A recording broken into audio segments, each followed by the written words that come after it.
তেলের প্যাকেট কিংবা দুধের প্যাকেট রান্নাঘরে আমাদের এমন কাজে আসবে যে ঘন্টার কাজ মিনিটেই হবে। হ্যাঁ বন্ধুরা, আজ আমি এমন কিছু টিপস তোমাদের সঙ্গে শেয়ার করব। কারণ দেখো, ছোট ছোট টিপস যদি আমরা ফলো করি তাহলে অবশ্যই ঘন্টার কাজ মিনিটে হবে। আজ সেই রকমই টিপস তোমাদের সঙ্গে শেয়ার করব, যেটা অত্যন্ত প্রয়োজনীয় হবে মহিলাদের জন্য। তো চলো তাহলে দেরি না করে ভিডিওটি শুরু করা যাক। আমি সুনিতা, আমার চ্যানেলে তোমাদের সকলকে স্বাগত জানাই। তো প্রথম টিপস হবে এখানে, যেমন আমি রসুন আর আদা জলে দিলাম, মানে ধুয়ে নিচ্ছি আর কি। আর ধুয়ে নেওয়ার পরে সামনে যেহেতু রমজান মাস চলে আসছে, আর আমাদের মানে প্রত্যেক দিন এই মশলা করার ঝামেলা থেকে ছাড়া পেতে হলে এই টিপসটা অবশ্যই ফলো করবে, তাহলে দেখবে প্রত্যেক দিনের মশলা করার ঝামেলা একেবারেই থাকবে না। তো সর্বপ্রথমে আমি আদা রসুনের পেস্ট করব। পেস্ট করার পরে এটা কিভাবে রাখলে একেবারে তরতাজা হয়ে থাকবে, যখন যতটুকু প্রয়োজন হবে হাত বাড়ালেই কিন্তু আমরা পেয়ে যাব।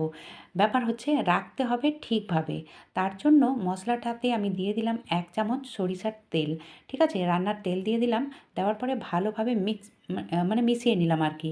মিশিয়ে নেওয়ার পরে এটা একটা প্যাকেটের মধ্যে, মানে প্লাস্টিকের প্যাকেটের মধ্যে দিয়ে দেব। প্লাস্টিকের প্যাকেটের মধ্যে দিয়ে দিলে হবে কি, তোমরা এক্ষুনি মানে বুঝতে পারবে ব্যাপারটা।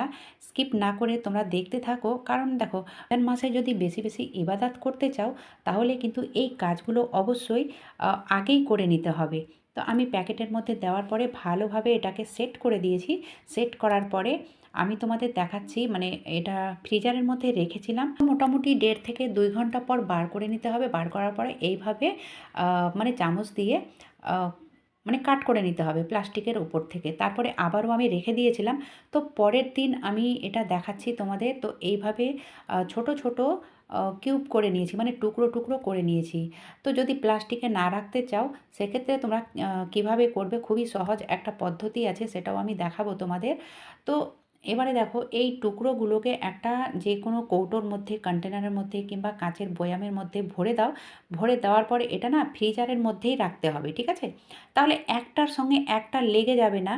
1 মাস কেন, 1 বছর থাকলেও নষ্ট হবে না, বা একটার সঙ্গে একটা লাগবে না।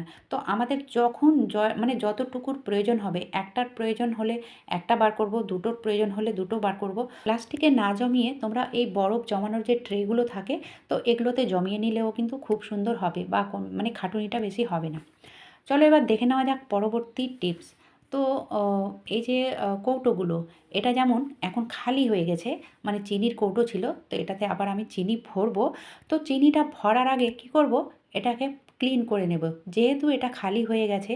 তো এইভাবে যদি আমরা এই কাজগুলো করে থাকি, মানে যখন দেখলাম যখন যেটা কৌটো খালি হবে ভরে দেওয়ার আগে যদি আমরা এটাকে পরিষ্কার করে নিই, তাহলে একসঙ্গে আমাদেরকে মানে সব কিছু পরিষ্কার করতে হবে না, ঠিক আছে?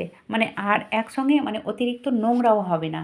তো এইভাবে একটু যদি বুদ্ধি খাটিয়ে আমরা কাজ করি তাহলে রান্নাঘর কিন্তু সব সময় চকচকে ঝকঝকে হয়ে থাকবে।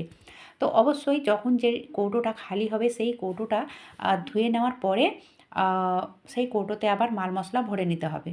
চলো দেখে নেওয়া যাক পরবর্তী টিপস নতুন গৃহিণীদের জন্য। টিপস ছোট্ট কিন্তু অনেক কাজের। এই যে ডিম সিদ্ধ করার পরে আমরা যখন মানে রান্নার জন্য এটাকে ভাজতে যাব, তার আগে না এইভাবে চিড়ে নিতে হবে, মানে কাট করে নিতে হবে। তো এক জায়গায় কাট করলে হবে না, 2-3 জায়গায় এইভাবে, আমি আবারও দেখাচ্ছি তোমাদের। এইভাবে যদি 2-3 জায়গায় কাট করে নাও তাহলে কি হবে বলো তো, এর মধ্যে মানে যখন আমরা এই ডিমটাকে ভাজতে যাব তখন কিন্তু এর মধ্যে ভালোভাবে তেল মশলাগুলো ঢুকবে, মানে টেস্টি হবে আর ভালোভাবে লবণও ঢুকে যাবে।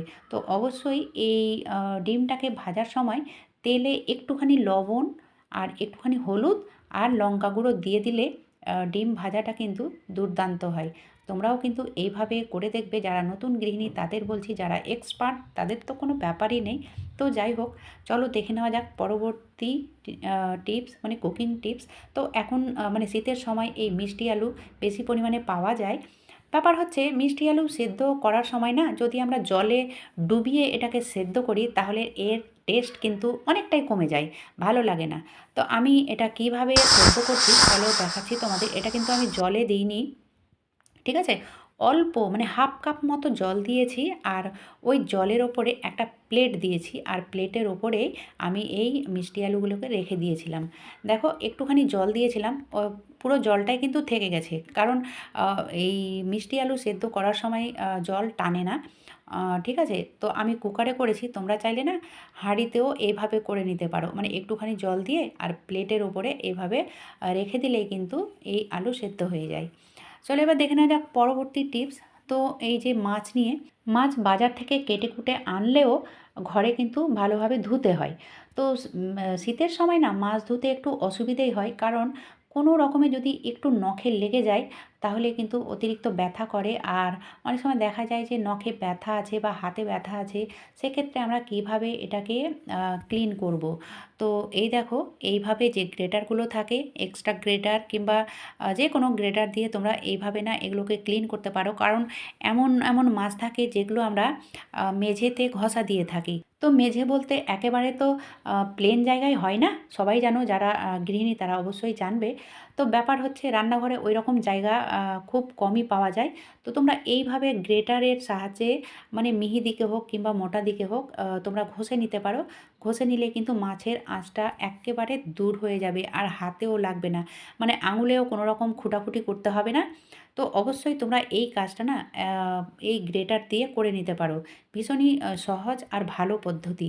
ব্যাপার হচ্ছে অনেকগুলো মাছ আনার পরে এটা রাখারও ব্যাপার থাকে। আমি যদি এই ধরো যেটা রান্না করব সেটা আমি আলাদা রেখে দিয়েছি, আর এই মাছগুলোকে আমি রাখবো ফ্রিজারের মধ্যে। তো এই মাছগুলো যদি সব একসঙ্গে রেখে দিই, তাহলে আমি রান্না করব এই ৮টা করে, যেমন ধরো আমি ৮ পিস করে রান্না করব। তার জন্য সবগুলো মাছকে বার করতে হবে, তারপরে ছাড়াতে হবে। তো সেটা কিন্তু অনেক মানে অনেক বড়সড় ব্যাপার হয়ে যাচ্ছে, অনেক টাইমের ব্যাপার হয়ে যাচ্ছে। তো সবথেকে ভালো পদ্ধতি হচ্ছে যে তুমি যতটা করে রান্না করবে ততটা করে এই যে এই দুধের প্যাকেট, আমার কাছে দুধের প্যাকেট অনেকগুলো আছে তাই আমি এটাই ব্যবহার করছি। যেমন ধরো দুধের প্যাকেট কিংবা তেলের প্যাকেট, তো এই রকম ধরনের প্যাকেটগুলো অনেক মজবুত হয়। সেই জন্য এই প্যাকেট দিয়ে তোমরা এই কাজগুলো করতে পারো। ঠিক আছে? তো এই দুধের প্যাকেটের মধ্যে রাখার কারণ হচ্ছে কোনো রকমে হাওয়া বাতাস ঢুকবে না, আর মাছটাও নষ্ট হবে না যতদিনই রাখো না কেন। তো এইভাবে আমি মানে যতগুলো করে রান্না করবে ততগুলো করে এক একটা প্যাকেটে এইভাবে রেখে দিলে এতটাই সুবিধে হবে, মানে করে রাখবে, বা যারা করো আগে থেকে তারা অবশ্যই আমাকে কমেন্ট বক্সে জানাবে। তো আমি এইভাবে না ৩ প্যাকেট করে নিয়েছি। এবার এটা ৩ দিন আমি রান্না করব। যখন আমি রান্না করব তো আমাকে সবগুলো বার করতে হবে না। একটা করে প্যাকেট বার করলেই আমার কাজ হয়ে যাচ্ছে, ঘন্টার কাজ মিনিটে। কারণ এই মাছগুলো যদি একসঙ্গে রাখতাম তাহলে অবশ্যই ১ ঘন্টাই লাগতো। যেমন ধরো আমি এখানে মাংস রেখেছি, তো যতগুলো মানে যতটা করে রান্না করব তো আমি আলাদা আলাদা এইভাবে প্যাকেটের মধ্যে রেখেছি। যখন রান্না করব তখন একটা প্যাকেট বার করে নেব, তো আমি মাংসটা আলাদা মানে এক সাইডে করে দিলাম, আর মাছটাকে এক সাইডে রেখে দিলাম। তো অবশ্যই তোমরা এই টিপসগুলো ফলো করবে, ঘন্টার কাজ মিনিটেই হবে। প্যাকেটগুলো তো ফেলতাম, কিন্তু ইউজ করার পরেই ফেলবো, তাই না? কেমন লাগলো বন্ধুরা আজকের টিপসগুলো? যদি ভালো লেগে থাকে তাহলে অবশ্যই ছোট্ট একটা লাইক করো। তার সঙ্গে চ্যানেলে যদি নতুন হয়ে থাকো তাহলে চ্যানেলটাকে সাবস্ক্রাইব করে রেখো। আজকের মতো এখানেই শেষ করলাম। এতক্ষণ আমার সঙ্গে আমার ভিডিও দেখার জন্য ধন্যবাদ।